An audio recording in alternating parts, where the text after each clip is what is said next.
March 16th, 2008, an indie game made by developer Mortis Ghost would be published, which would go on to become a cult classic and one of the most influential RPGs of the modern age. Perhaps its biggest claim to fame being the inspiration it gave to the genocide route in Undertale and by extension the weird route in Deltarune, which I already covered in a previous video. The game would take a different approach to the whole JRPG format, and by extension, it would incorporate meta aspects into its narrative. In addition to the meta-narratives though, it also forces the player to confront an uncomfortable truth about their mission in the game. There's a very apparent dark side to everything, and as the game goes on, you start to wonder if you're really the hero of this story. This game, made by Mortis Ghost, is titled Off.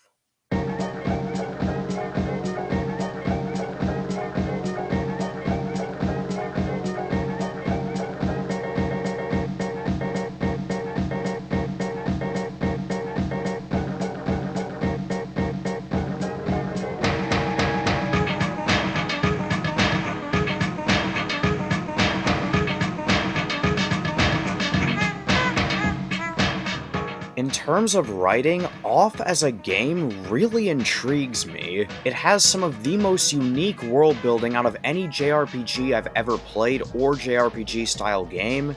There's a very distinct, unnerving, palpable, but also just very unique atmosphere to this game in both the original and the remake.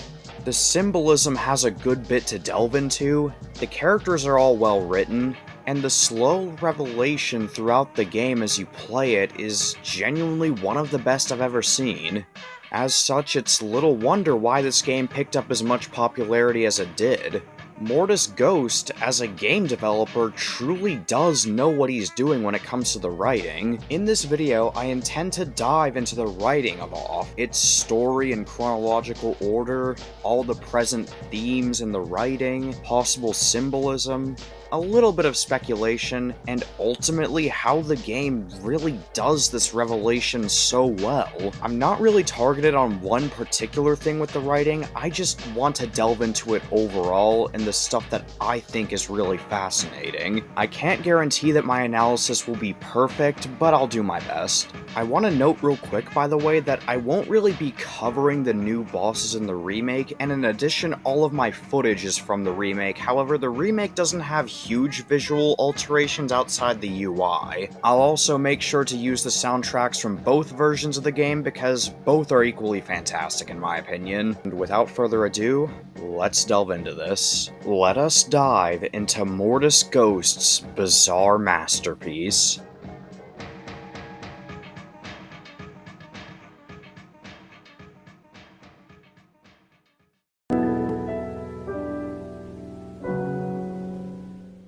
As soon as you hit New Game, you're immediately greeted with a warning that certain scenes in this game may prove shocking to an unwarned public, or maybe not. To my knowledge, it's never exactly confirmed why this warning is here, but it definitely makes for a very eerie introduction to the game. You're then asked to identify yourself as well as your gender before you're assigned to a being called the Batter. You're told that the Batter is on a mission and he needs your aid, and for more information, seek after a character known as the Judge. As the title of the game fades into view, you're then dropped into Zone 0 after the minimal introduction.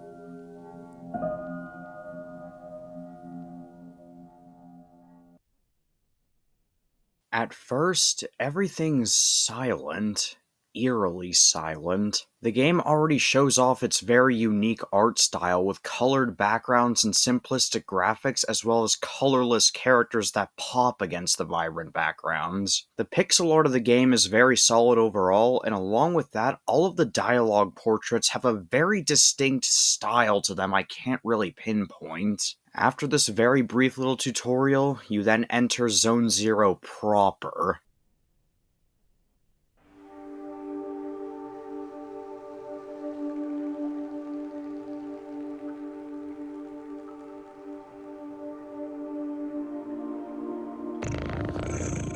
Our first sight upon entry into this serene new place is the judge. The judge assumes that we're just an illusion created by his imagination since, after all, there's no other living beings in Zone Zero. The judge asks for our name, not the batter's. Ours. This is the first instance of the whole meta storytelling thing that I was talking about. Right from the get-go, there's no speculation.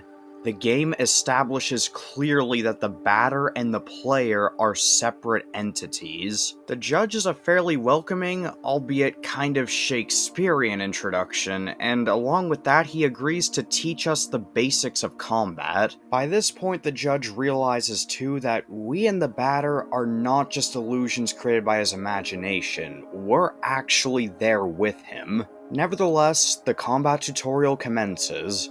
The combat system in OFF differs significantly between the original and the remake of the game. However, out of my own personal preference, I'll cover the remake's combat. It's a fairly standard turn-based RPG system with a bit of a twist. Instead of just going, the player has a turn and then the enemy, turns are based on each character's gauges. They act as sort of timers, and when the gauge fills up, it's then that character's turn, whether they're an enemy or the player. Certain enemies have differing speeds for their gauges, and so it necessitates that you have to formulate a strategy around their speed.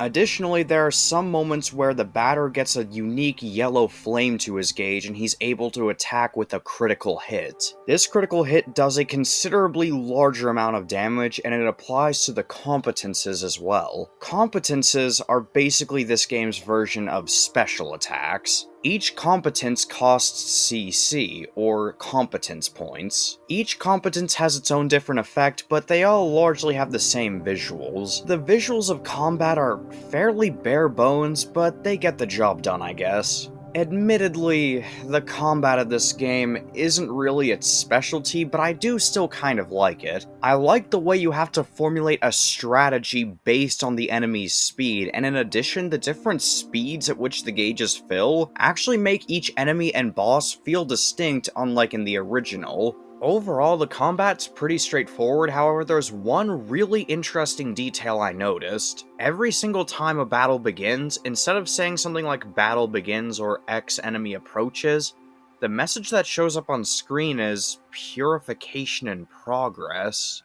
Along with this, every time you win a battle, the message says adversaries purified. This is a pretty cold and detached way of describing the combat encounters. However, at this stage of the game, it's not really specified what purification actually is or what it entails. As such, it's basically up to your guess what the purification actually is right now. When you're done with the combat tutorial, or if you just refuse it outright, the judge takes you over into the one building in Zone Zero. This is where you're introduced to the next big thing about OFF, the puzzles. The ones you're introduced to here are just pretty simple keypad puzzles where you have to copy the numbers down onto keypads, but given that this is literally the start of the game, I'm okay with that. Some of the puzzles can get pretty confusing later on, so you'll probably want to have something like Notepad opened in the background in case you need it. After your small little tutorial, there's just one room left in Zone Zero, the red save point room. Red save points in OFF function a little differently from the regular save points in the game. While you can save your game at them, they also act as a way for you to travel back to the nothingness. The nothingness, if you're unfamiliar, basically serves as the world map for OFF, connecting all of the different zones. When you return to the nothingness, you're then able to travel between the zones.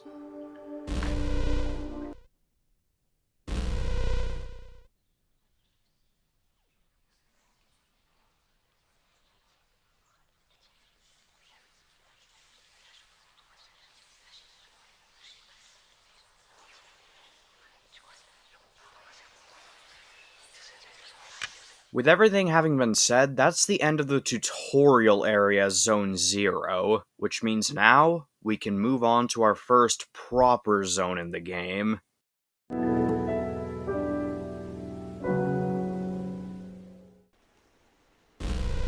The batter steps forth into the pouring rain. The strange colored ocean of Zone 1 shimmers in contrast with the green landscape. Here we're introduced to the Elsen, the inhabitants of Off's world, and with it a tramway that takes us to our first stop in Zone 1, Damien.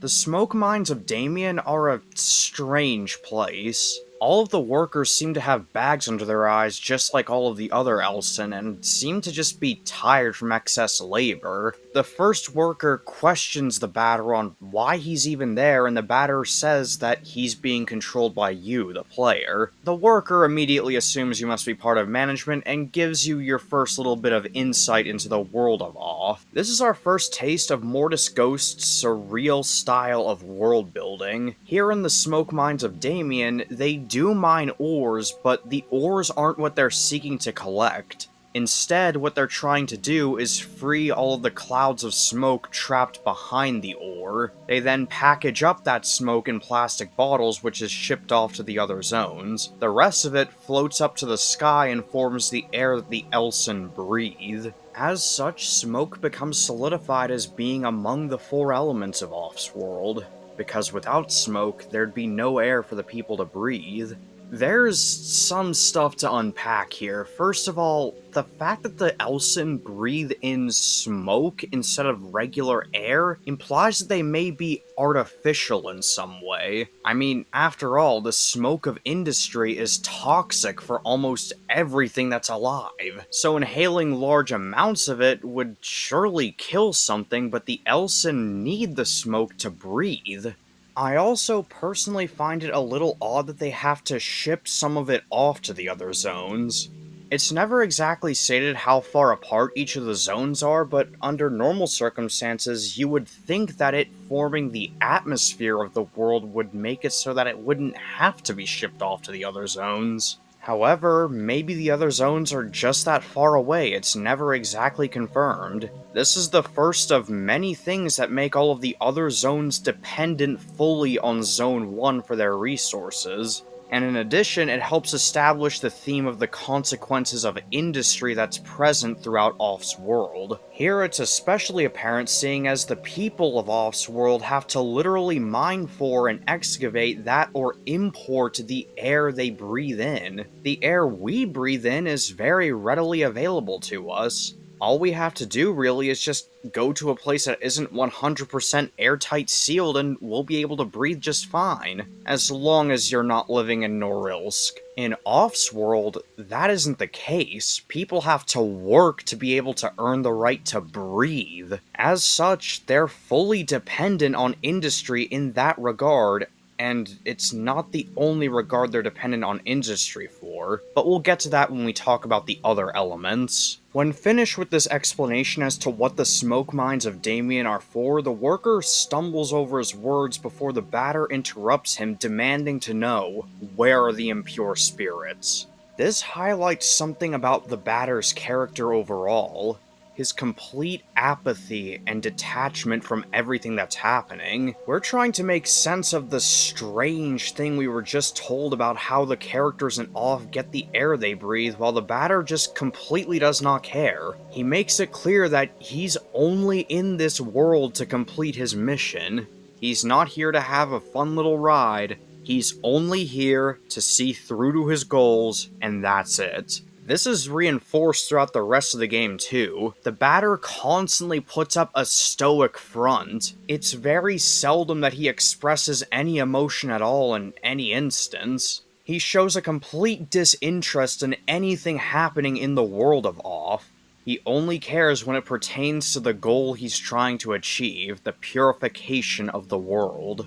The worker informs us that there's a bunch of dangerous specters that have been found down in the mines. For those unfamiliar, specters are basically the main enemy type found in Off. They're pretty much just like ghosts, they're weak to metal, that's basically all there is to them. At least for now. They've evidently become a real problem throughout the world of Off, especially in Zone 1. But when we go into the Annex Tunnel to try and confront the leader of the Spectres, we're instead met with the Judge, who offers us a little something known as Add-on Alpha.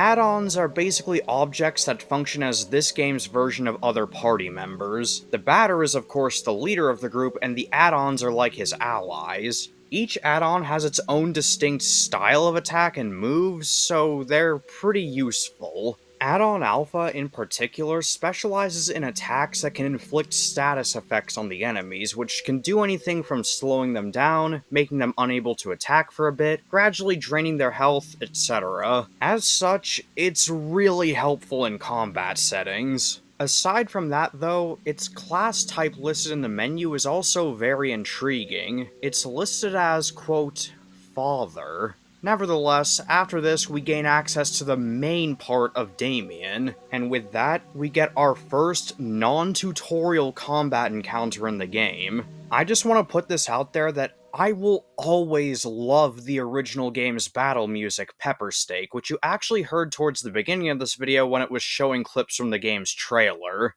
With that said, though, the remake's battle theme for Zone 1, you know what? Describing it is not going to do this piece justice. Just take a listen for yourself.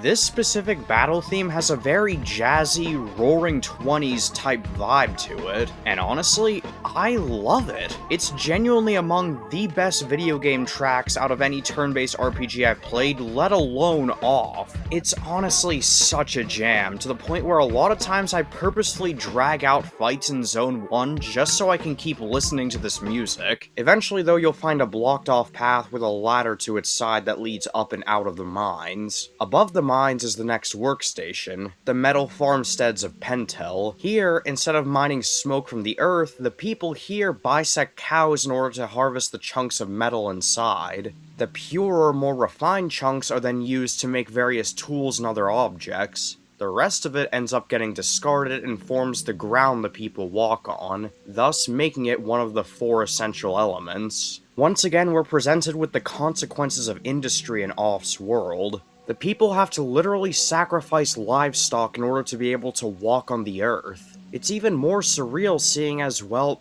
ground is bound to exist basically anywhere where there's civilization, but not here. They have to create the ground they walk on. Once again, showing how they essentially need industry now in order to be able to have basic survival stuff. In addition, this ground they're walking on is quite literally built from the desecration of nature, the bisection of the carcasses. You may have also noticed by now just how much the world of Off seems to lack joy. All of the NPCs we interact with are emotionless, and if they are emotional, chances are they're most likely stressed out about something. In this case, the workers here are stressing out because the Queen's inspector is going to show up and the barn is full of specters. You know what that means. It's purification time. Once that's finished, though, then it's finally time to get introduced to the Queen's inspector and the guardian of Zone 1, Deaden.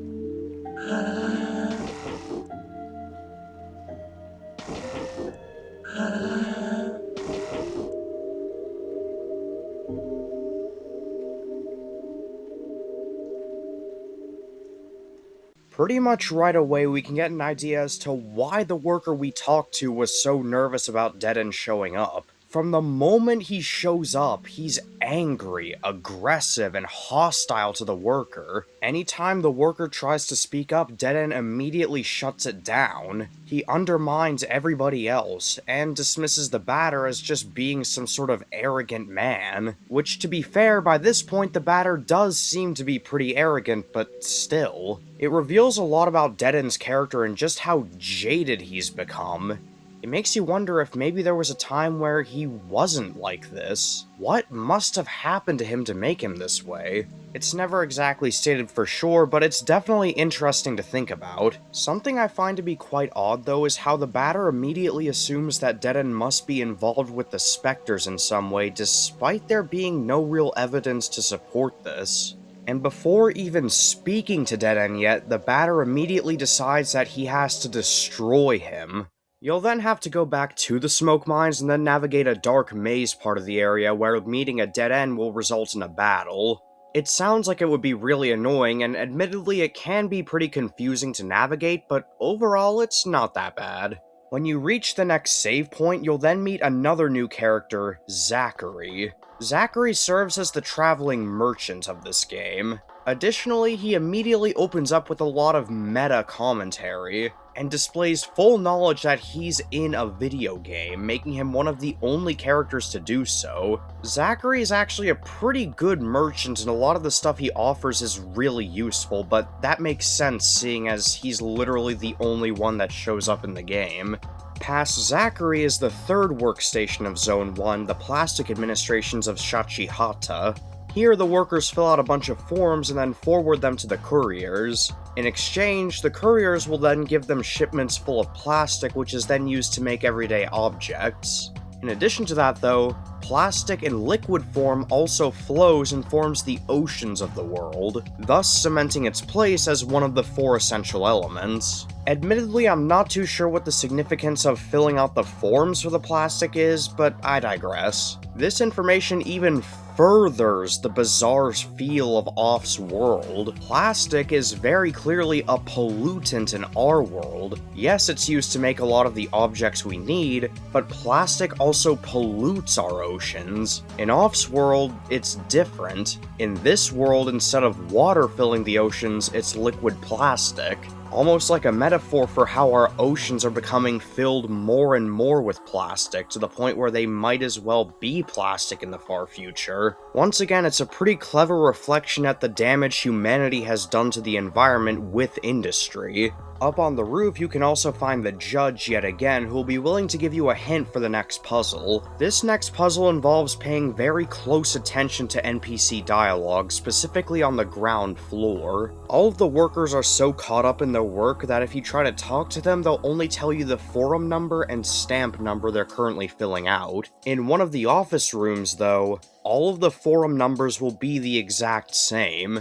In that room, you'll have to pay close attention to what the stamp number is specifically. Whatever stamp number it ends up being, it'll be the code you need to put into the elevator. This is a pretty solid puzzle in my opinion. It's not so easy that it ends up just being a nothing burger, and it makes you have to actually think, but at the same time it's not so complicated that a new player is unlikely to figure it out. Something really strange happens though when we get our first enemy encounter. At first, we see someone there who just says that he's scared, and then it immediately thrusts you into a battle. In the battle menu, he looks like a fairly standard enemy, but in the overworld, he's still just a regular humanoid sprite. Even the batter notices just how strange this is. This is also a pretty early red flag as to what we're really doing in our mission. It makes you wonder if maybe the guy transformed when the battle began, then transformed back when it ended, or if he even transformed at all. This is even further reinforced when later on, when we've cracked the area's code and give it to one Elson blocking the way to Deaden, he straight up gets scared and tells us that he doesn't want to die. With context that's later established in the game, this interaction becomes one of the most chilling ones in my opinion. But I'm getting ahead of myself, we'll save all of this for later. All that matters for us right now is that now that we've defeated this guard, the way to Deaden's office is open and we can confront him.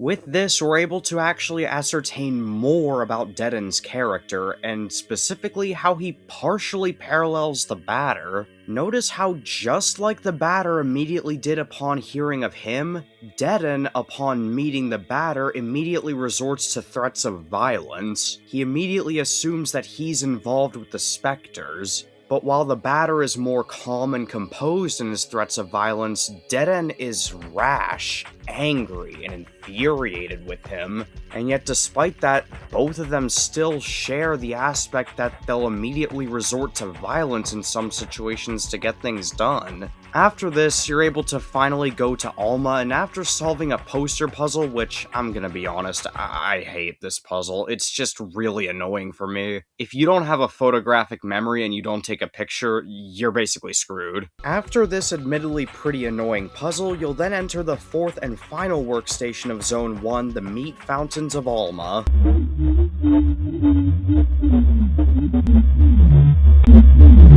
Alma is by far the most simplistic workstation in Zone 1.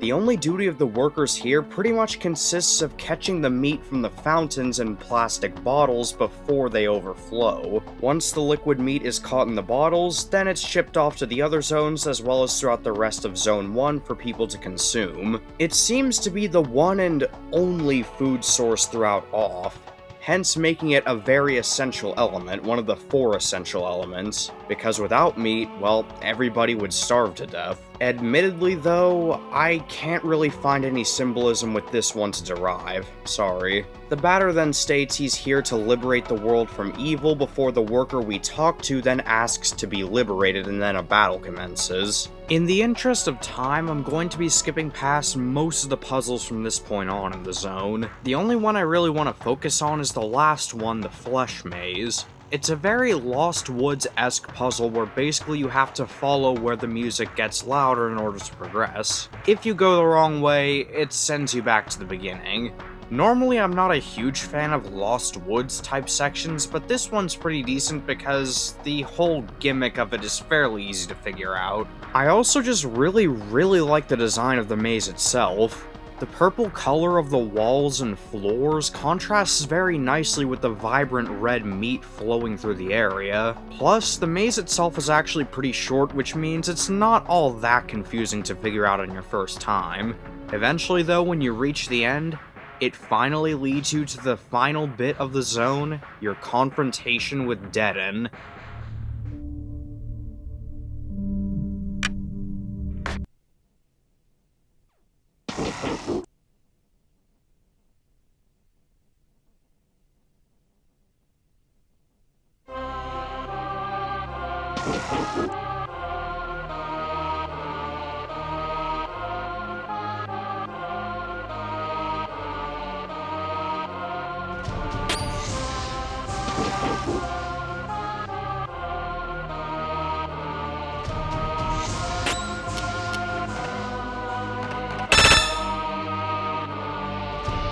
And so begins the game's first boss battle. As the first boss, Deden is a force to be reckoned with in the early game. He does quite a lot of damage to your party, and his health bar is madness for this early in the game. Deden's whole boss fight revolves around one clock used in the fight. Each time the hour hand moves to a brand new hour, it'll become one of the members' turns to act, whether it's Deden himself or one of your party members. Deden can also summon text box enemies. These ones are pretty basic and easy to deal with, but they can prove to be overwhelming when combined with Deden's attacks. Admittedly, just like the regular battles, the boss fights in Off really don't distinguish themselves very good in my opinion. The different timings make them a little bit more distinct, sure, but the gameplay isn't really the highlight for me. In terms of atmosphere though, this fight is absolutely perfect in my eyes. Additionally, Deden's dialogue at the beginning of the fight helps illustrate a bit of a sadistic side to the Batter. It's one of the few times where the Batter is described to be smiling as he enters the fight. I personally picture this as the Batter having a more demented grin, like he's taking joy in enacting violence on Deden. The fight only gets faster and faster in its pacing as the time goes on. cementing it as one of the more challenging in the game for me. However, eventually, with enough strategy and perseverance, you can take down Deaden and win the fight.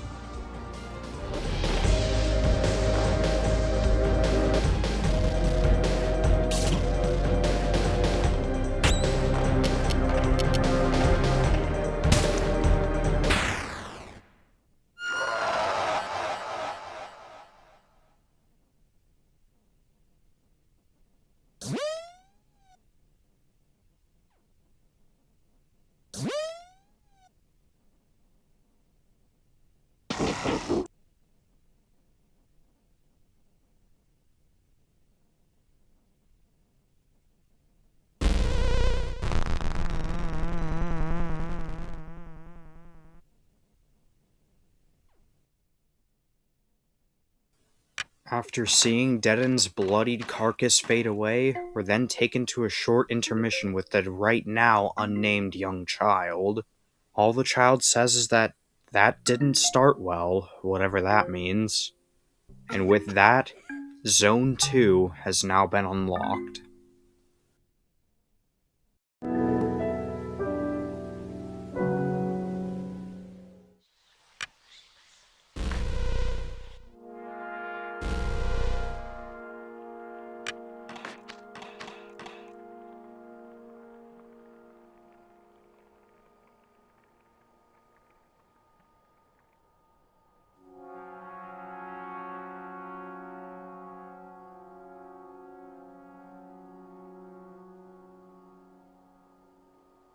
On initial entry into Zone 2, it immediately seems a lot more welcoming than Zone 1 was. For one, it's completely devoid of any rain, and for two, it has a vibrant pink landscape instead of the dull green. Pretty much the entirety of the zone is taken up by the residential area known as Bismarck, and at Bismarck's center lies the library, which towers far, far above the rest of the zone. Inside the library, the receptionist is talking to another Elson about a man whom they believe they should stop lending books to because he keeps ripping out the pages. Notably, the Elson in Bismarck seem a lot more afraid of things than the Elson in Zone 1 were. The receptionist also mentions about specters being upstairs, and of course, as usual, the batter says that he'll be the one to eliminate them. The receptionist initially denies this request, saying it might be dangerous, but the batter persists. There's mention of a cat being upstairs, which might bring to mind the judge, but we'll soon see that this is definitely not the judge. Upstairs on the 3rd floor, there's a puzzle that involves having to restore pages to a bunch of books that are missing them. What these books actually say in the pages is nearly impossible to make out at a glance. However, thankfully, the Off Fandom Wiki, huge shout out to them, actually transcribed what the books say. Here's what they say.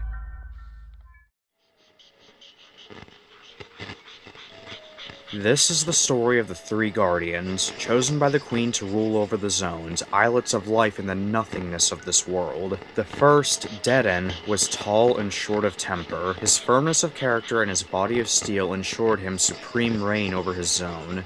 The second, Japhet, was kind and generous. Always smiling benignantly, he was beloved by all. He always went off in all directions, never ceasing to give more security to his subjects. The third, Enoch, was cold and just. He produced a 5th artificial element to his own, sugar. His people became addicted to this magical substance. They were happy, but disconnected from reality. Arcane legends tell of the Queen living by her father's side in the room, engendering the phantoms to destroy the world that they themselves have created. Some say that she is beautiful like the heart of the sun, others are certain that she is invisible. All of this is, evidently, nothing but unfounded speculation.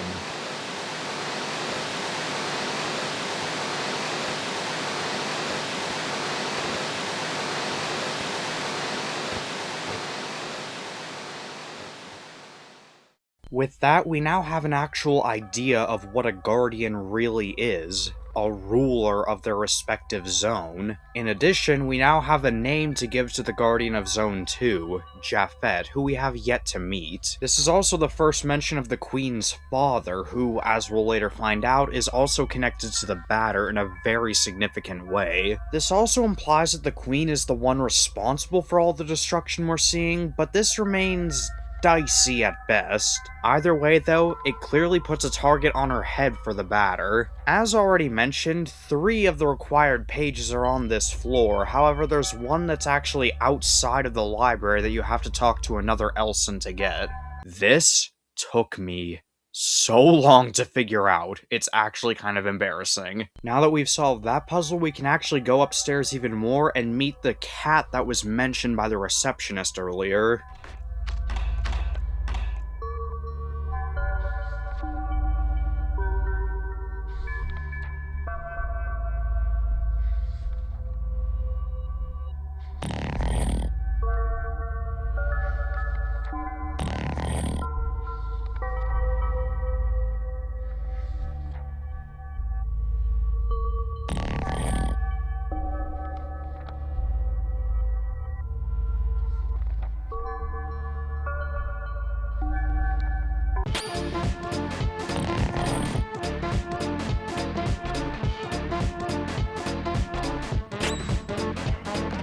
So the battle against Japhet, the Guardian of Zone 2, already begins. Interestingly, Japhet's whole demeanor seems to contradict what was written about him completely. Instead of being kind-hearted and smiling, he's angry and vengeful, and insults the batter, referring to him as just a ridiculous puppet in baseball pants. His choice of the word puppet, though, reflects that he seems to be at least somewhat aware of the true nature of the batter as our puppet. It's also revealed that Japhet is the one leading all of the specters. This runs completely counter to the job of a guardian. The guardians of the zones are supposed to protect their zones and keep them operating. Japhet, though, seems to be interested in the complete opposite of that. He's commanding the specters to destroy Zone 2. Notably, the battle music has been altered as well. It's much more frantic and disjointed sounding. It's not to the point where it's completely unrecognizable or anything, but just enough to tip you off that something's wrong here. This fits very well for Zone 2 especially, given that, well, we're probably questioning why we had to kill Deaden in the first place. Deaden, even though he was pretty much a jerk to everybody, wasn't in charge of the specters or anything like that. So why did we kill him? Was this really part of our mission? What's going on here? Believe me, these questions are gonna keep repeating throughout the rest of the game, and it'll only get more and more intense from here. Eventually, we do end up winning the fight because we've already cleared out all the phantoms, therefore they can't come to the aid of Japhet when he calls them. However, Japhet's defeat is only temporary, and after that we get add-on Omega, the second add-on we get. The title given to Omega in the status menu is, quote, the Sun, and it's a bit less reliable than Add-on Alpha. Unlike Add-on Alpha, it specializes in mostly randomized competences, whether it be randomizing the type of damage inflicted or the amount of damage inflicted. So basically, it's like a gamble every time you decide to use one of its competences, making it a bit less reliable, but still really useful if you get lucky. Outside the entrance to the library, we once again come face to face with none other than the judge. The judge informs us that the shopping mall north of the library actually has fallen to ectoplasmic entities as well and other specters, and so that becomes our next destination. Only a single Elson remains outside of the shopping mall who says that it's full of specters and that, quote, it's terribly frightening. Inside the shopping mall, we also come face to face once again with our favorite fourth wall breaking merchant, Zachary. The judge also wasn't kidding when he said there was a problem in this place with ectoplasmic entities because the mall is absolutely infested with enemies. The layout is also really confusing and convoluted, being almost labyrinth-like in its design. Across the mall, we can also find advertisements for a lot of different products, most of which being goods produced back in Zone 1. Additionally, a lot of the advertisements seem to be geared towards safety in a lot of ways. This even further emphasizes just how paranoid a lot of the residents of Bismarck really are. This further emphasizes the idea as well of just how dystopian the world of Off really is. Except unlike in Zone 1 where everybody seemed apathetic and depressed about everything, all of the people in Zone 2 seem constantly anxious and on edge. Zone 2 is an interesting contrast between Zone 1 when it comes to Industry 2. While Zone 1 showed the consequences of it from the workers' perspective, Zone 2 instead shows the consequences of industry through the perspective of the consumers. They're fully reliant on Zone 1, and their malls are overflowing with even the most basic of goods needed. And in addition, all of the people have become afraid of everything, making them further rely on the goods from the mall in order to protect themselves. I will admit, though, that maybe this is one of the things that I'm thinking a little bit too much on, and I don't really have much to support my assertion here. So, out of all the things, I will admit I could be very wrong about this. Feel free to let me know in the comments. Eventually, further into the maze, we can actually find the judge again, who drew his own advertisement, which just looks absolutely adorable. I'm sorry, this is one of the very few wholesome moments in the game, and just look at him! Sorry, I have a huge soft spot for cats. I'm a proud cat parent, okay? The judge informs us that his brother Valerie has been apparently living in this zone for many years, and the only character we've come across that bears any resemblance to the judge is Japhet. Huh.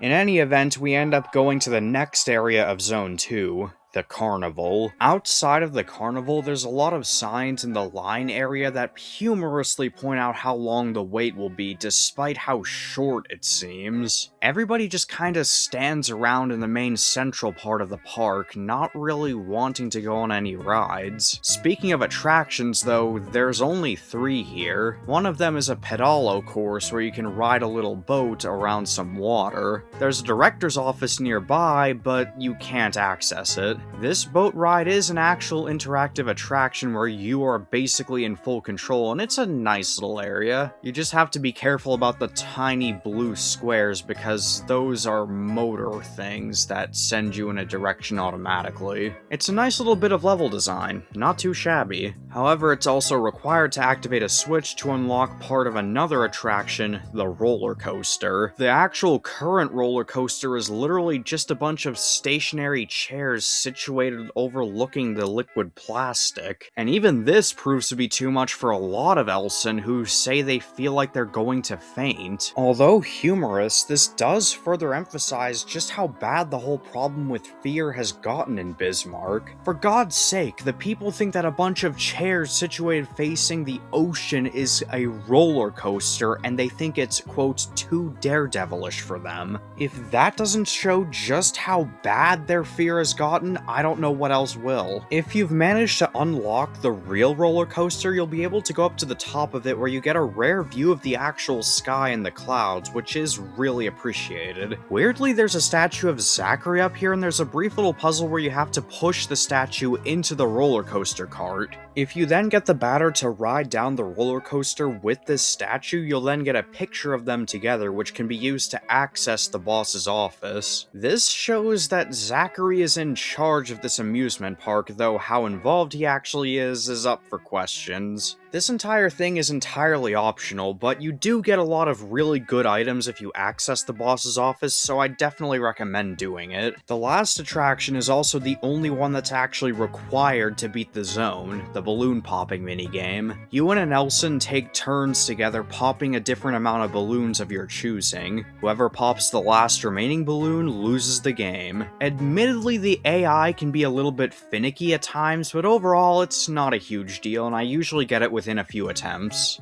When you eventually win, the Elson is completely baffled and admits to cheating the entire time before accusing the batter of doing the same, and then a fight begins. The Elson goes down really quickly, and overall it's not really that bad. The only reward you get for this is a tie, however this is more important than it looks at first glance. Wearing this tie grants you access to the easternmost part of the entire zone, the residential area. Here we meet Japhet once again, except this time we're not the only one who knows of his existence.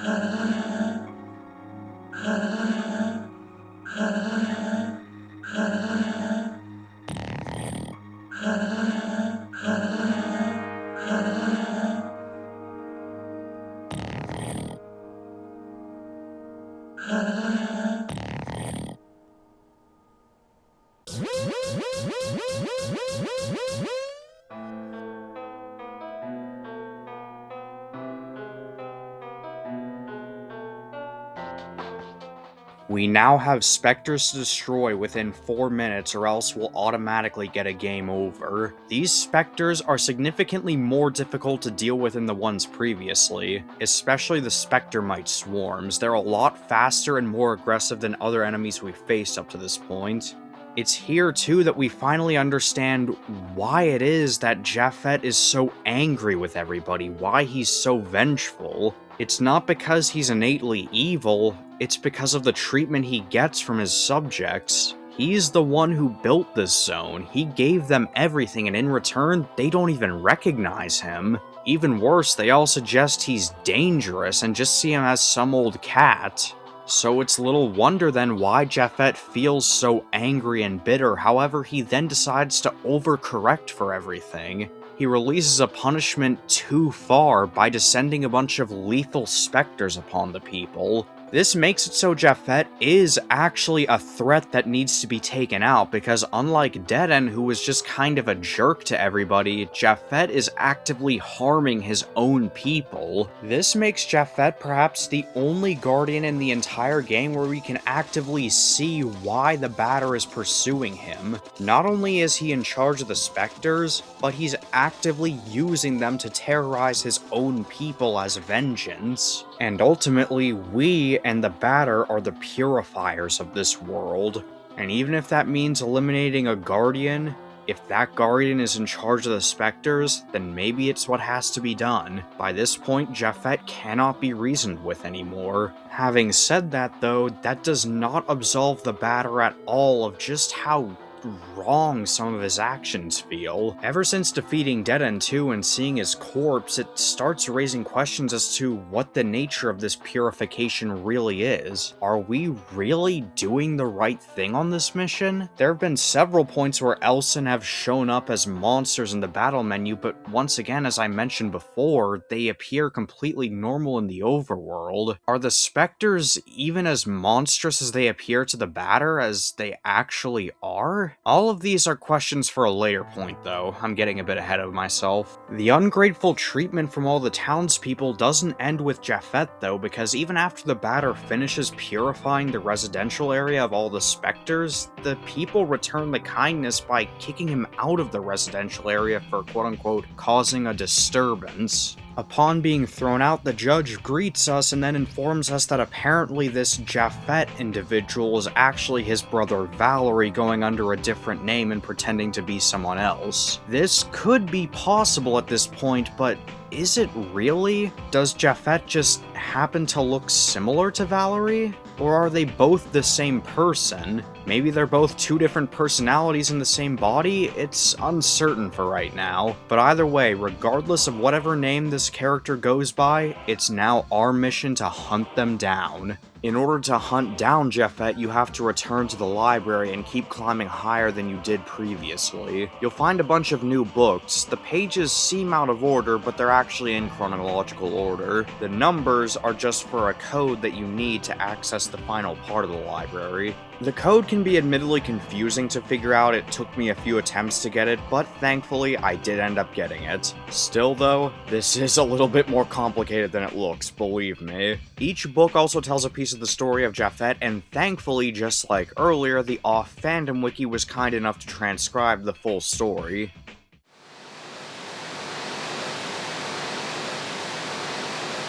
And, drawing from the last of his waning forces, he created the library, more beautiful even than it had ever been before. As its heights pierced the clouds of smoke in the sky, he took his place. He had done everything for them, like the most benevolent of guardians. He had given them peace, security, and several means of having fun. Such was the greatness of his generosity. For a while, all was well for all, and they enjoyed the land that had been created for them with a most childish innocence. They were running through the streets, amazed by so many. But the dynamics of this world soon escalated into madness. They started to forget their joys, descending into a spiral of fear and mindless worries. As for the Firebird, he wept on his lonesome throne, saddened by the oblivion into which his subjects had made him fall. They now had time for naught but their own worries. And so, the Firebird became a cat, and the cat became a tyrant. Led by his wrath and sadness, he let a gale of ominous spirits rain upon his subjects. His madness blinded him. And as the specters were destroying the world for him that he himself created, he sought refuge at the summit of his most wonderful creation, the great library of Bismarck. There remained naught but to await the Purifier, the man who would rise up to destroy him, for at the bottom of his soul he knew what he had done was evil. And so, the full story is revealed. Japhet became the cat we see now. You might be confused as to how such a thing is even possible, but during the confrontation with him at the roof, you get to see exactly how it happened.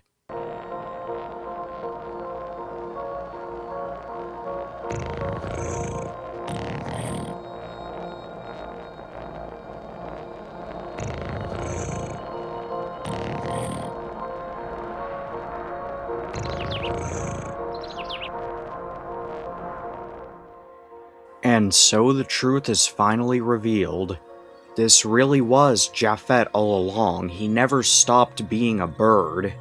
The judge's brother, Valerie, tried to eat Japhet for whatever reason, yet he failed, and so Japhet ended up taking over Valerie from the inside until Valerie perished. This entire time, Japhet was inside of Valerie's body, using it as a grotesque puppet. The judge is understandably stricken by grief and sadness for his brother, who he just learned passed away after failing to chew through a bird. The batter, on the other hand, in his usual fashion, is completely unfazed by this, only focusing on his mission to purify Japhet. And I'm aware that up to this point the batter has been stoic through basically everything, but you would think something like this would faze him, surely. Yet, he's completely uncaring and apathetic towards it, only caring about his mission. And so, the rematch with Japhet begins. He tries justifying his actions by likening himself to a father punishing disrespectful children, yet there's a hint of sadness to what he's saying. It's like he knows just how wrong his actions were, and he regrets it. Even though he tries to pretend otherwise, that he was justified, deep down, he wishes he hadn't done what he did. At first, the rematch plays out in a very similar fashion to the fight with him earlier, but as the fight goes on, Japhet begins to emerge out of Valerie's carcass more and more until this happens.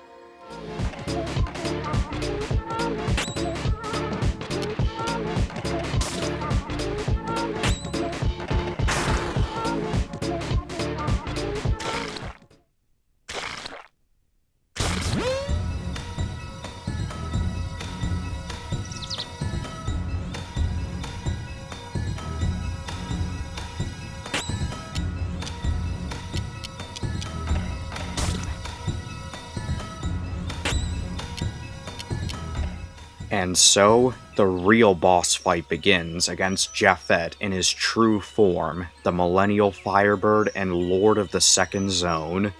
The fight plays out in a similar way to Deden's fight, however the speed gimmick only really applies to Japhet himself, and in addition to that, nearly all of Japhet's attacks specialize in inflicting some sort of status effect, whether it be a muted status effect or poison. Muted in particular is something you'll have to worry about because it stops a party member from using their competences. Aside from that, I don't really know how to describe it other than this fight feels like it has so much strategy you've got to put into it. It feels distinct in a way that a lot of other bosses don't really manage to do in this game. Japhet's design is also just awesome, I'm sorry. From a narrative perspective too, this fight is so much better than a lot of the other bosses. Unlike Dead End, where we were only really left to speculate about his backstory, we got to learn Japhet's full backstory. Japhet has so much more depth to him than a lot of other characters too. He's done evil things to his own people,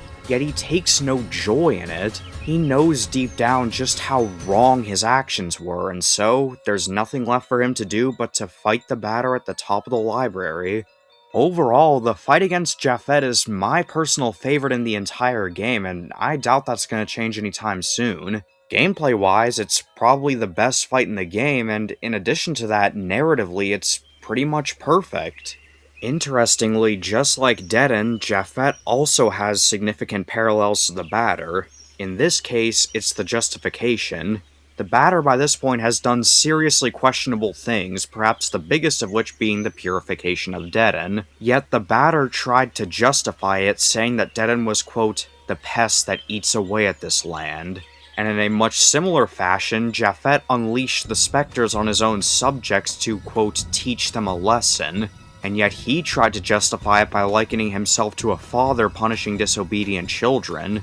The comparisons are a little different, sure, but the core idea remains the same. Two characters doing seriously morally questionable things, yet trying to justify it in their own ways, trying to make themselves seem like the saviors of the situation. The entire fight against Japhet also serves as a turning point in the story, this time involving the judge, because unlike before, the judge gets a direct front row seat as to what the purification process really looks like.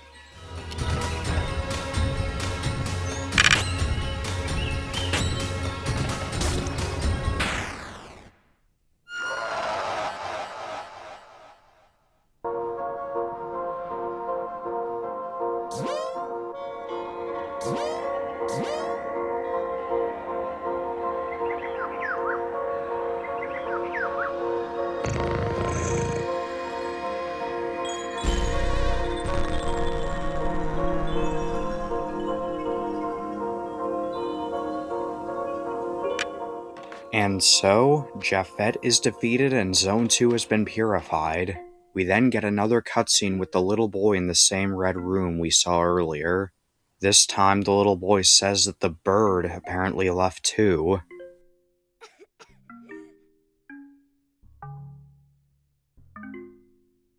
Zone 3 is unlocked, but you might be tempted to maybe revisit one of the two zones you purified already just to see if there's anything that's changed.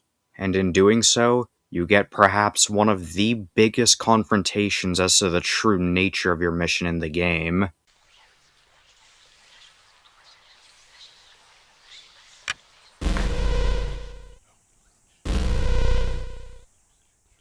Zone 1, now that it's been purified, is empty. All of the signs just have question marks. The tramway no longer works. All of the color is gone. And perhaps to add insult to injury, there's no NPCs anywhere in sight. The bustling zone filled with workstations is now devoid of life entirely, save for one type of enemy that keeps randomly appearing: secretaries. By this point, it was just implied that something is wrong with this mission. But here, this is actively confirming that something is not right. If this purification was really saving each zone, why is Zone 1 so lifeless now? Why did all the color vanish? Why is it so dead? The illusion of this just being an ordinary mission meant for the betterment of the world has completely collapsed with this reveal. There's no escaping the notion now that something is not right. Are we really the hero of this story? Because by now, the Batter no longer really seems like a good guy.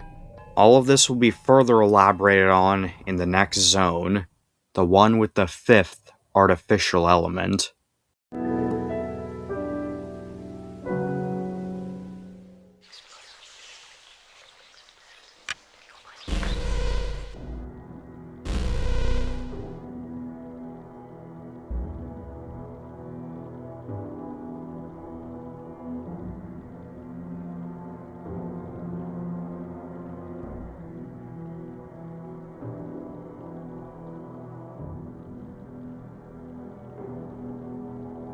Right off the bat, the atmosphere of Zone 3 is immediately established with what is probably the most oppressive introduction to any zone so far. Our first sight upon entering the proper part of the zone is a gigantic looming factory with giant chimneys spewing smoke into the air. There's a tramway that you can use to take you to different parts of the factory, however, pretty much all of the other areas are blocked off for now. By the way, I apologize for any glitches in the footage, my capture card was being a little weird. Area 1 has a large cafeteria area where you have to use a paper with a bunch of stamps on it in order to navigate. There's a specific order you have to go on the tiles in, and if you go in the wrong order, you'll immediately get an enemy encounter, followed by you getting booted out of the room. Just like in Zone 2, the battle music here has changed again, except it's even more warped than it was previously, to the point where now it's almost unrecognizable. It's all slow, distorted, the pitch is off. Each part of the song just sort of stumbles over into the next one. The music almost sounds like it's seconds away from completely collapsing and falling apart. And it makes sense why too, because previously there were just some hints that something wasn't right with the mission, but by this point in the game, it's undeniable that things are not as they should be. There's something deeply insidious that the batter is planning, and the music changing like this reflects that gradual realization. There's a bunch of notes in the factory left behind for the workers as well, but there's something weird about them. They talk about things like not being allowed to have dessert if they don't behave, always making their beds at night. The messages give off the vibe of a parental figure talking down to a young child, not a boss addressing their workers. We can also meet Zachary in here, who's now wearing a mask of a cat instead of a frog. He pretends to be the judge at first before giving up on the act when the batter isn't being fooled. Apparently the judge hasn't been doing too great lately, and for the first time we actually hear what the judge's real first name is. Pablo. Nearby we can pick up our third and final add-on Epsilon. Epsilon as an add-on isn't all that useful. Mostly what it specializes in is either buffing one of the other party members or using a specific competence that hits all enemies at once, albeit not with much impact. And in the status menu, Epsilon's title is Holy Spirit. That means that add-ons Alpha, Omega, and Epsilon form the Father, the Son, and the Holy Spirit. Believe me, this allusion made to the Holy Trinity within Christianity will make sense later on. For now, let's just continue with Zone 3. Over in one of the dormitories, you can find a bunch of workers in there who are talking about how the specters apparently aren't dangerous and nobody's here to hurt anybody. This provides a complete contrast between the workers of the factory and the Elson in every other zone. Unlike the other zones, the Elson here don't show any signs of fear towards the specters. And for the first time in the whole game, we see a couple of specters actually killing somebody. This confirms that to an extent, a lot of the specters are in fact dangerous to a lot of people. However, I also think it's interesting that the batter doesn't step in to stop them until after they've killed the person. It's almost like the batter knew it was going to happen but waited anyway, like he was waiting for a reason to try and kill the specters. After this, you're tasked by Zachary to go to Area 2, where once again you meet up with him and he makes a lot of really funny meta comments. Area 2 is also now accessible for the player. There's a lot of codes you have to input via the switches, and these are decent enough puzzles. There's also a password you have to guess based on the name of one of the enemies you can encounter, and that's nice. It's probably the only time I've actually been thankful for random enemy encounters in an RPG, I gotta be honest. Doing all of this gives you access to a vault containing a bunch of sugar, the fifth artificial element mentioned earlier in the books from Zone 2. Spectres have also gotten into the vault, but unlike before, the Elson here are angry. They're more concerned with the idea of their sugar being taken than their own lives. And in a pretty unprecedented act for the Elson, they fight back against the specters and defeat them, and then they assume the batter is here to take their sugar as well and start fighting the batter. Up to this point in the zone, the Elson and their dialogue have shown an almost obsessive level of reverence for this sugar, and now we're seeing just how violent they get when they feel like their supply is about to be taken away from them.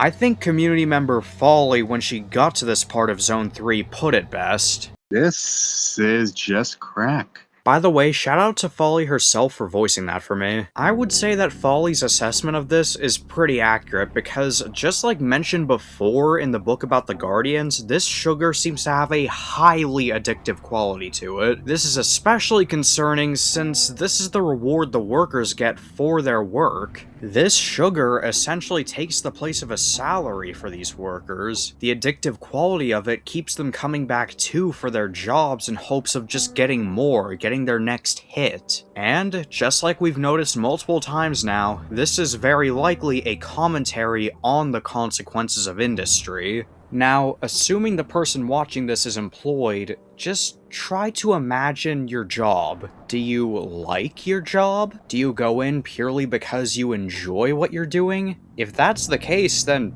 honestly, good for you. That sounds really awesome. But for most people, well, most people don't even like doing their work. For the vast majority of people, they only really go to their jobs because of the pay they get. The money keeps them coming back, and just like how the Elson have become with the sugar, the workers become dependent on the money they receive from their jobs. Even if they hate their jobs, they can't help but keep coming back. They can't quit, because if they quit, they'll lose their money, and if they lose their money, things will go really bad for them. Once again, just like how the Elson in Zone 3 can't quit their jobs or else they'll lose their access to the sugar. Regardless of whether it's an offs world or the real world, the enticing prospect of that little reward for your hard work keeps people coming back. The reward remains on their mind and they would do anything for it, almost to the point of obsession at points. Area 3 is a lot more simplistic than the other two. It starts off with you climbing to the top of one of the factory's big chimneys that spews out smoke. From there, the batter jumps down. There's a short little minigame where basically you have to direct the batter to collect 10 add-ons within about a minute. Otherwise, he'll die in a big, violent crash. Make sure you don't touch any specters that appear though. That takes away some of your health. It's a neat little minigame, although I will say it can definitely be a bit finicky at points, and sometimes it just doesn't really work that properly. I do really like the use of a 3D environment, however, as the batter falls, because that's not really seen anywhere else in the game. I also like just how silly the whole vibe of this thing is. It feels very out of place with Zone 3, but I love it for that exact reason. Down at the bottom of the chimney, there's a furnace with bloodied corpses being shoveled inside. Then, the worker talks to us, and he finally gives us the details of this fifth artificial element, sugar. Over here, in the sugar ovens of Vesper, they take the corpses of the deceased and shovel them into the furnace. Then the vapor is transmitted through pipes where it's converted into sugar. It's the fifth artificial element, and in this Elson's words, the most important, because without sugar, everybody would lose their minds. Or so he would have you believe. Because keep in mind, Zone 3 is the only zone in the entire game to have sugar in it. All of the other zones are doing completely fine without any sugar, yet Zone 3, everybody's dependent on it, and it's this specific interaction that confirms exactly what this sugar is. It's not a fifth artificial element. Hell, it's not even an element at all. It's a drug. And just like any drug, being deprived of it after getting addicted has serious consequences, and on the way to Area 4 with Zachary, you get to see exactly what I mean.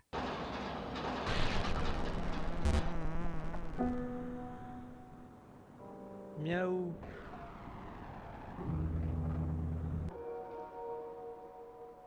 Someone is on the tracks.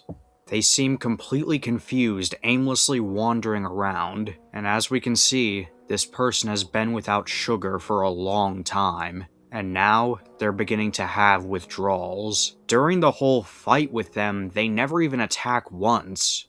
Their only move is calling out for help. Despite this, though, the batter still purifies him as though he were a violent threat. Realistically, the batter could have just moved him off the tracks, but instead, he decides killing him is the best option. Once again, the batter shows a complete lack of empathy here, only caring about his goals, and once again, he's quick to jump to violence in order to get things done. Nothing story relevant really happens in Area 4 of the factory, but once you get past all the hallways filled with sugar-deprived employees, you'll finally be able to enter the director's office and meet the guardian of this zone. The same man who created sugar as the fifth artificial element and the one who is behind this entire factory, Enoch.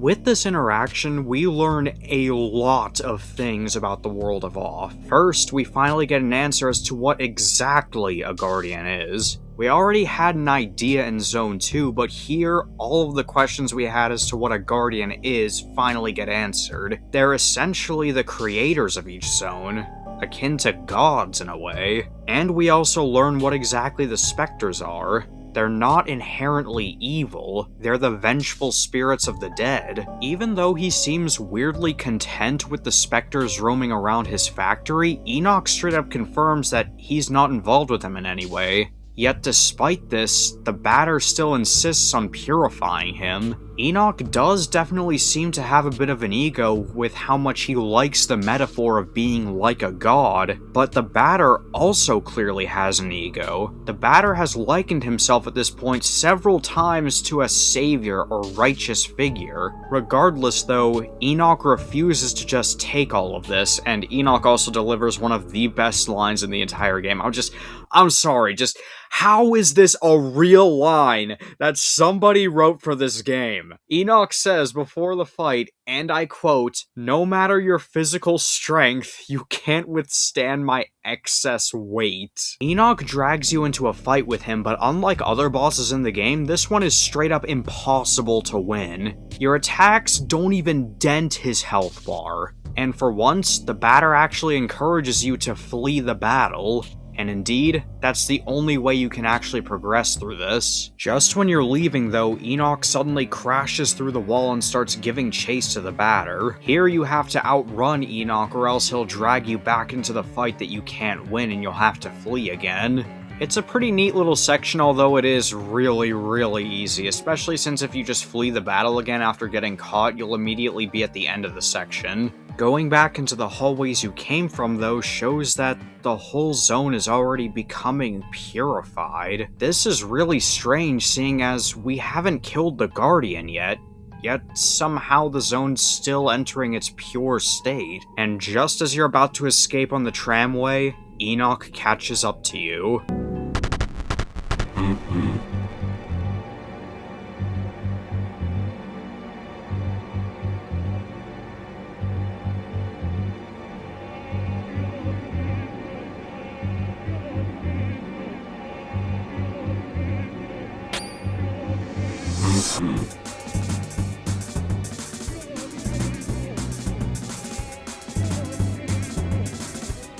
Now the true boss fight against Enoch begins. Unlike the other bosses in the game, Enoch's boss fight is fought with a vertical perspective. It even further emphasizes just how gigantic Enoch is right now compared to the Batter and the add-ons.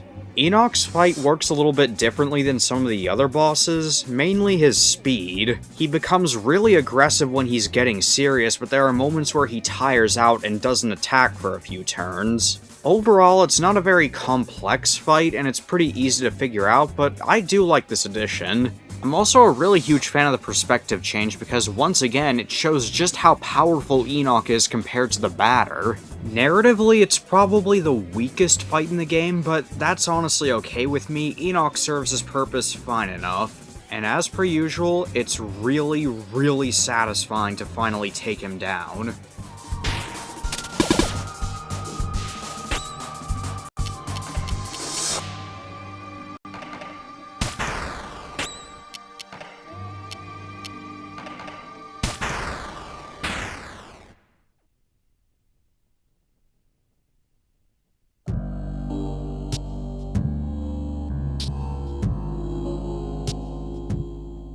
Enoch is defeated, but now we know what will happen.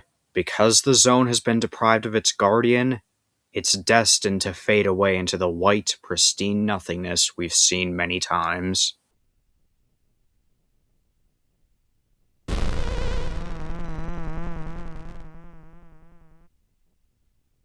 Without a guardian, a zone is no longer able to properly exist. There's no intermission with the child this time, but before we enter the final area, maybe it's best we stop by Zone Zero again.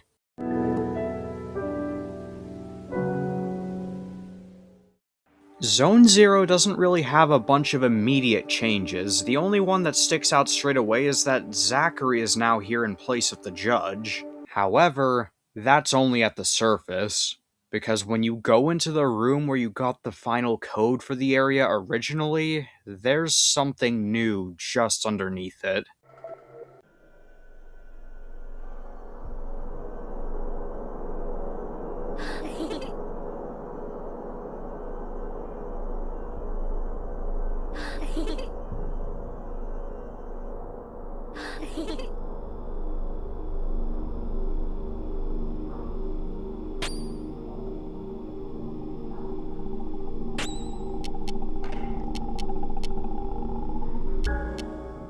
This character here is named Sugar. She's perhaps the most enigmatic character in the entire game because we know basically nothing about her. Trying to analyze her during the fight just results in a bunch of question marks. Based on her appearance, it seems like she's been trapped under Zone Zero for a long while. She's also by far the hardest boss in the game. Granted, she's completely optional, but she's still pretty challenging. I've gotta admit though, I like the increase in challenge. It feels really fun and I just really like this fight. Her high level of aggression and the dummies she starts off with that provide aid to her actually lend a great deal of strategy into this fight. I still prefer Japhet a little bit more, but I can't deny this fight is really good. Sugar, as her name suggests, seems to be infatuated with the same substance. There's piles of it everywhere inside her room, and she seems to be in some sort of high off of it. She seems to be in extreme agony, but she's using the sugar to disassociate from it. The whole vibe of this encounter just gives off the feeling that this is something you are not supposed to see at all. It's made even more unsettling given that, again, we never learn anything about her really. Who she is, how she got here, why she's here, all of it's just an unsolved mystery. When she dies too, she tells the batter to talk to Zachary, and all Zachary says after this is just that maybe it's better like that. And with that, we're left scratching our heads wondering what the hell we just experienced. I'm really not kidding when I say this is probably the strangest and most unsettling fight in the entire game. And when it's over, we're left with far, far more questions than we have answers. But now that we've talked about the secret boss, I guess it's time to finally move on to the last area. The place we've been trying to reach the entire game, the place where the Queen resides, and where the batter's mission will finally be completed. It's time to enter the room.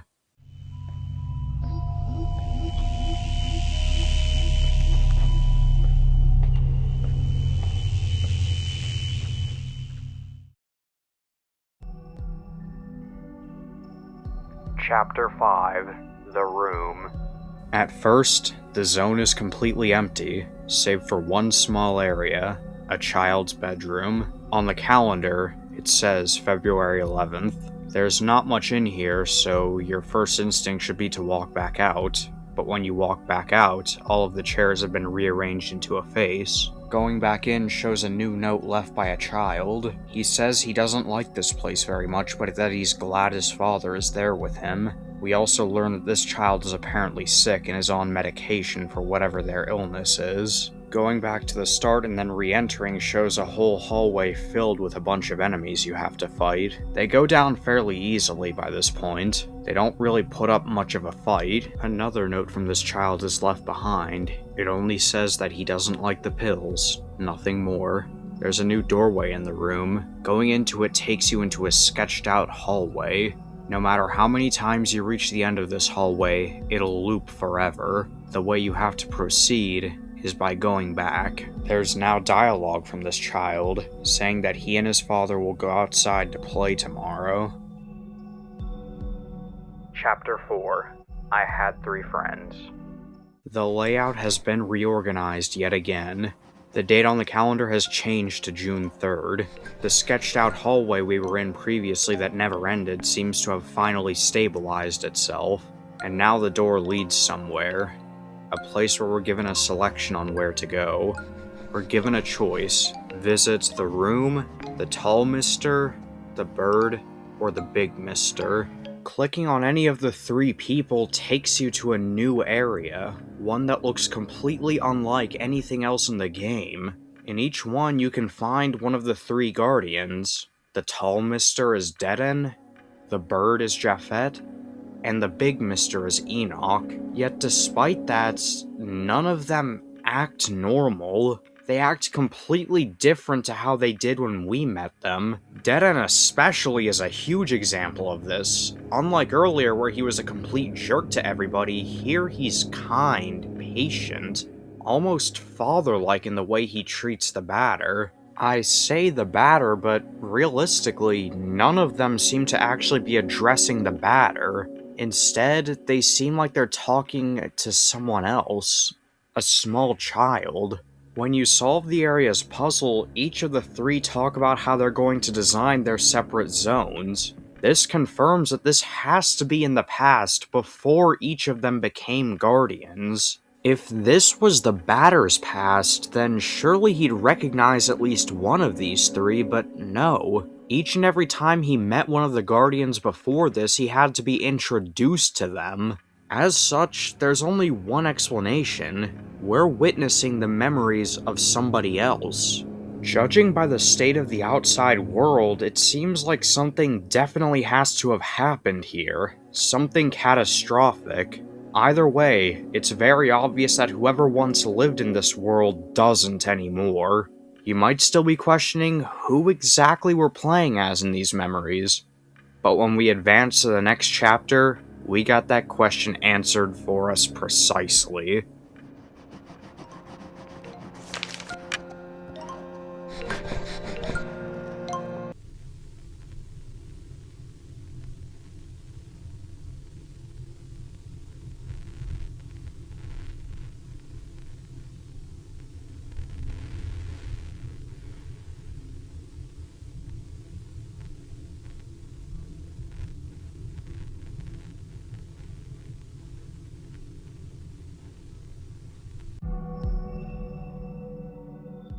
We were witnessing the memories of the same young child leaving notes for us.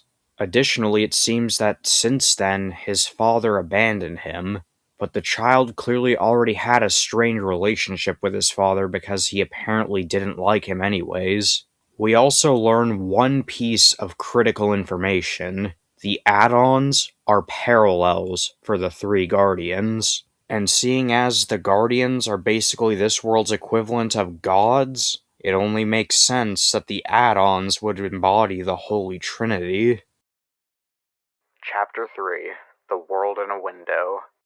We're presented immediately with a fake-out title screen. There are 3 save files, each of which function as different parts of the level. In the first file, the child leaves a note behind saying about how his dad gave him a music box. The time on the calendar is once again different. This time, it's March 18th. The second save file is filled with shadowy figures walking around with us. Their silhouettes bear a striking resemblance to the batter. This could be other people who got here before we did, or maybe they could even be the staff at the hospital which this child was staying in. Additionally, the bedroom looks like a cell, likely reflecting how the child viewed this room. He felt trapped, unable to leave his bed because of his illness. The third save file has almost everything upside down at first, probably representing just how confusing this period was for this young child. Nothing made sense for this child. After all, how would it make sense for him when he was so young and stricken with such a bad illness? At the end, we get a continuation of one of the notes from this child. His father gave him a comic, but he wants to go out and play. He hates this place, but hopefully his mother will pick him up. Chapter 2: Boxer's Adventures. The zone is completely empty now, save for one old book. Interacting with it reveals that it's an old comic. The batter has a noticeable change in demeanor and he prompts you on whether or not you want to read it. In order to progress, you have to say yes.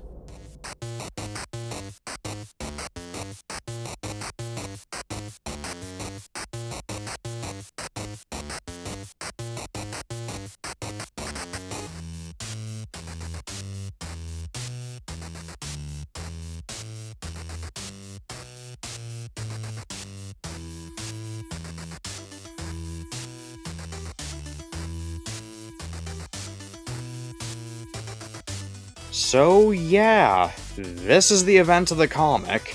The ball man kidnaps the boxer's girlfriend and fills the city with his clones, and now it's up to the boxer to clear out all the clones. I think it's a little interesting here how the ball man is the villain, and the ball man is one of only 2 baseball-themed characters in the game, the other being the batter.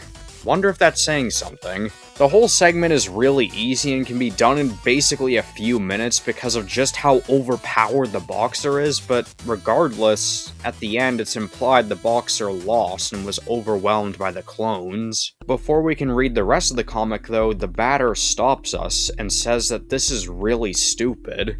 Notably though, this doesn't seem to be a genuine reaction from him. And in a few moments, I think it'll make sense why. We get our final piece of dialogue from this child who says that today, his mother finally came and picked him up. We then meet Zachary for the last time, and we're told that the save point behind us is the last one. And so, after doing all of your shopping and saving your game, you finally proceed to the last stretch of Off. Chapter 1: The Queen.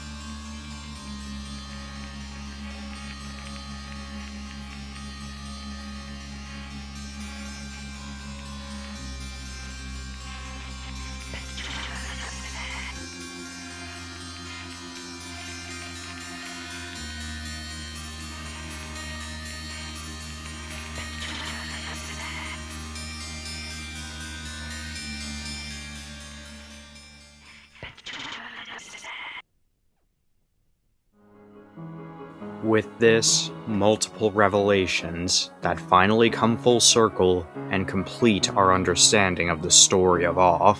First, it's revealed that the Queen and the batter had a history together, and it's very evident from the tone of the batter's dialogue and how the Queen treats him that the two have a lot of resentment towards each other.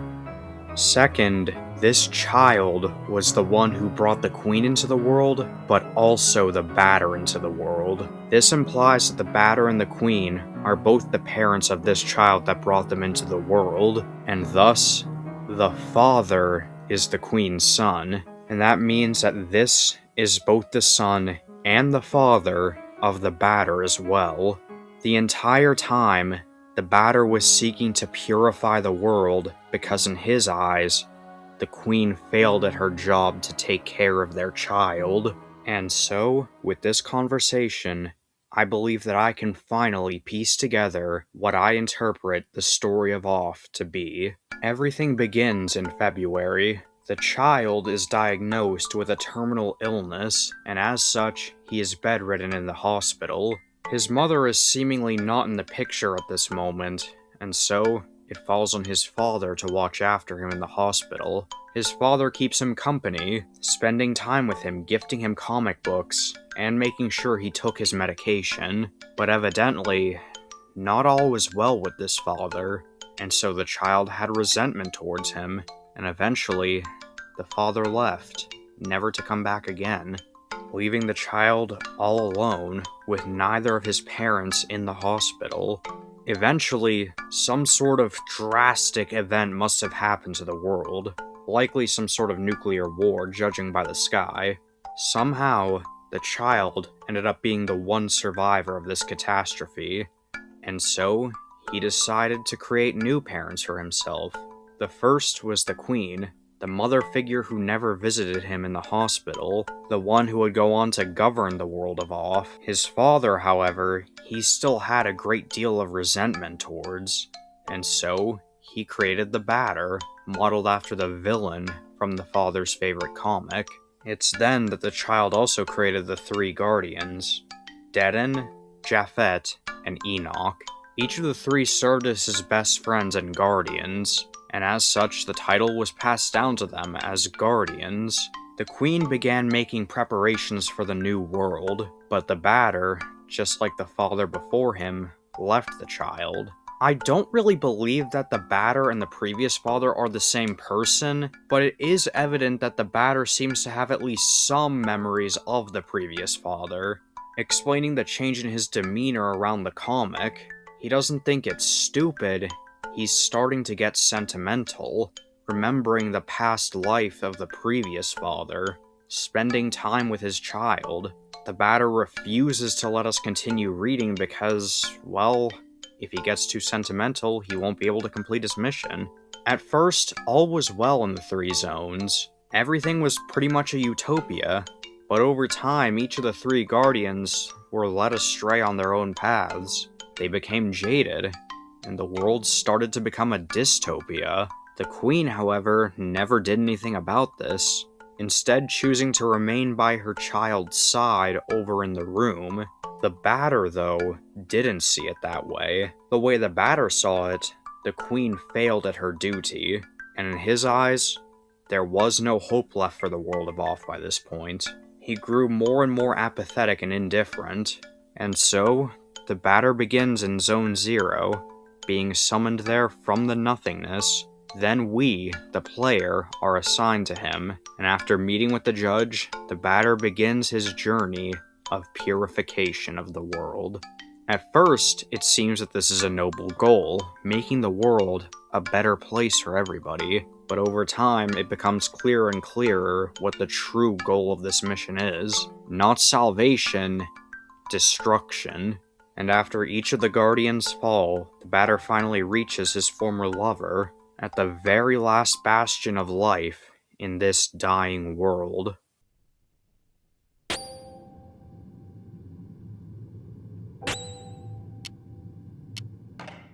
And so, the fight against the Queen, Vader Aloha, begins. Except it's clear that this isn't even really a fight. It's a cold-blooded murder. It's tragic, too. These two beings who were supposed to love each other, who were supposed to both parent their child that brought them into this world, now fighting each other to the death in the broken remains of a world that once was, and never can be again. The Queen makes it clear during this fight just how much she despises the batter. Every time she attacks, she always says something to him. I am gravely disappointed. No dessert for you. There is nothing but the void after me. He loves you not. You don't even know his first name. By this point, the Queen goes down just like pretty much any other boss fight. While gameplay-wise it's not much special, in terms of story, it's absolutely excellent. It's genuinely at a similar level as Jeff Bet in terms of how much I love the narrative behind this fight. This is what the entire game has been leading up to, and now that we know the context, it makes it that much more of a tragedy. And regardless of who wins, everything outside of the room has already been destroyed. And given just how powerful the batter has become by this point, it's little wonder who eventually wins this conflict.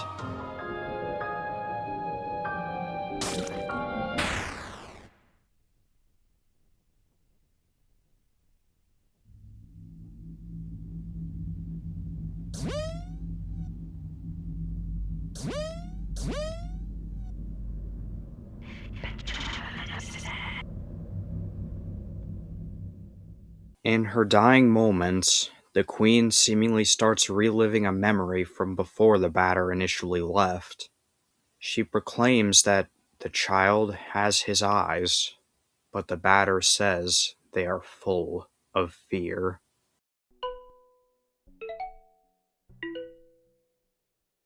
Chapter 0: The Batter. You find yourself in a familiar red area, and inside one of the rooms is the same child we've seen during the intermissions. The same child who brought the batter and the Queen into existence.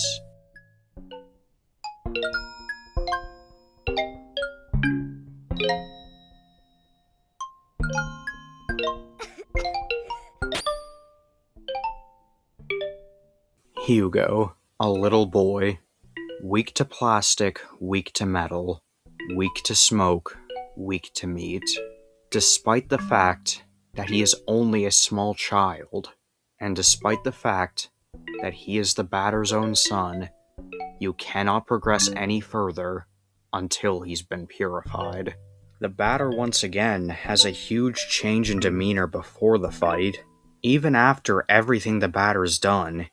Even though we've seen by this point just how much empathy he lacks in a lot of cases, even despite all of that, Hugo is still his son, and no matter what, he is bound to have at least some fatherly instincts left in him, at least some level of love for his child. The batter does not want to purify Hugo, but in order to see his mission through to the end, he has to.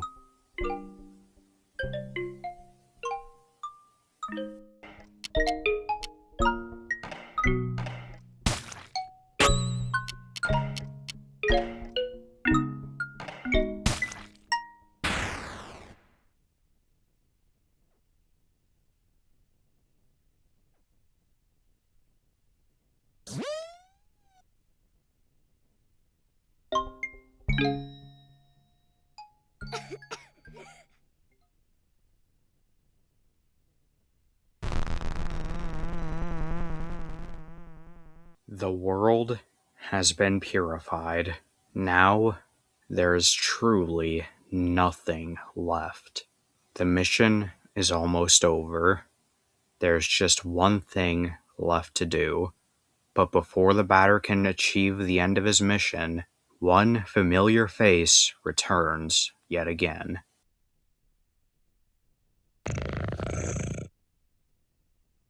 The judge finally returns, but this time his tone is different. He shuns you for your actions, not the batter, you, the player. Because even though the batter is the one who technically did all of this, you helped him. You guided the batter. You are just as responsible. The batter could not have accomplished this without you, and deep down, you know that. The mission was never about the specters. It was never about making the world more pure. The mission was always about the destruction of the world, and you helped the person responsible to accomplish it every step of the way. The judge offers you one final choice.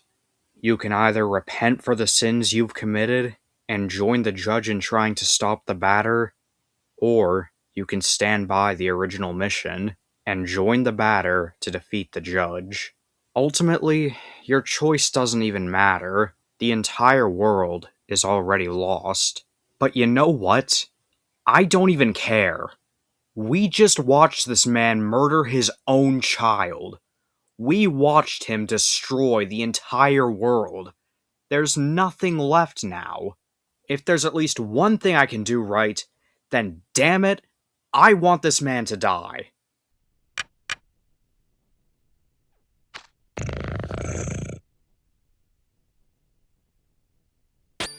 And so, with the judge by your side, you begin the final boss fight against the bad batter.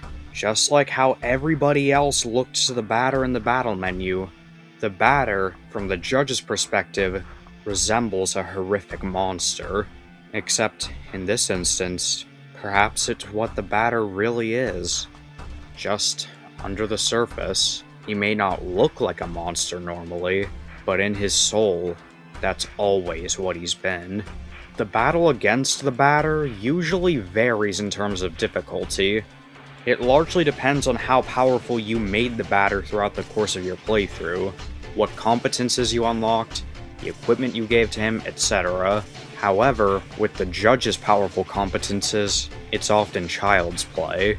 And ultimately, no matter how much of a fight the batter puts up at this point, no shield can ever block the sword of justice.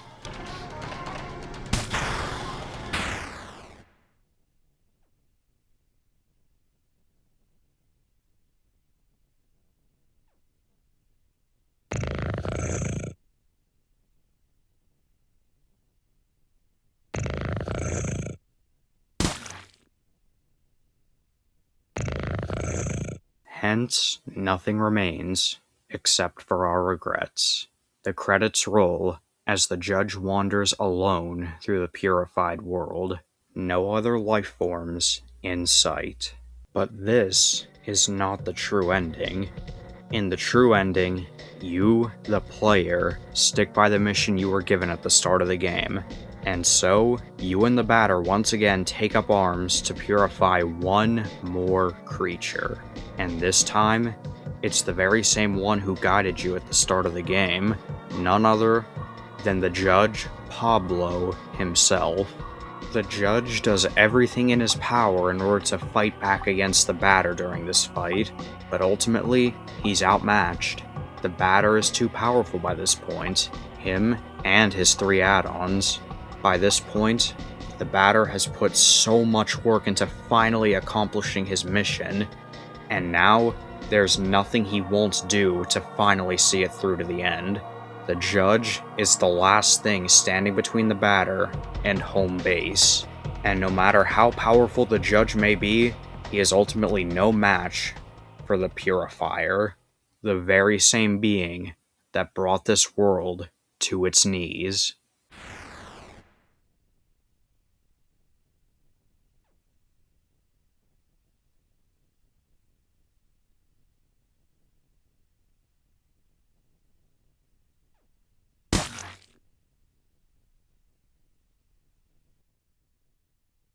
The switch is currently on.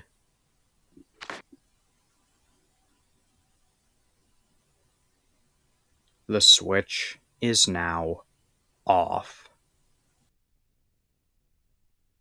With the game's dying breath, the purpose of the title is finally revealed. This was what the true goal of the mission was all along, finally bringing the world to an end, and turning the switch keeping it together off. The credits then roll over a black background as the world goes permanently dark, and the story of Off reaches its end. This game truly was an unforgettable experience for me. Even as I end this video, there's just so much more I want to say but wouldn't really be fitting for a YouTube video. Even though the game is really short, only taking about 4 to 6 hours to beat, it still leaves such an impact on me that, honestly, I don't think I'm ever going to forget it. Even if it's not my #1 favorite game of all time or anything, it truly is an experience unlike anything else I've ever experienced before. The way that all of the themes were implemented into the writing, the way the gradual realization built up that you were never the hero of the story, the way Mortis Ghost developed this beautifully dystopian and surreal world, everything about this game is just, to put it simply, art. Even if it's not perfect, and it does definitely have flaws, you can tell Mortis Ghost put his heart into this. He put his soul into every single line of dialogue in this game. This game truly is, in my opinion, a bizarre masterpiece. You must take your share of trouble. Face it and don't complain. For if you want the rainbow, you must have the rain. Happiness comes double after a little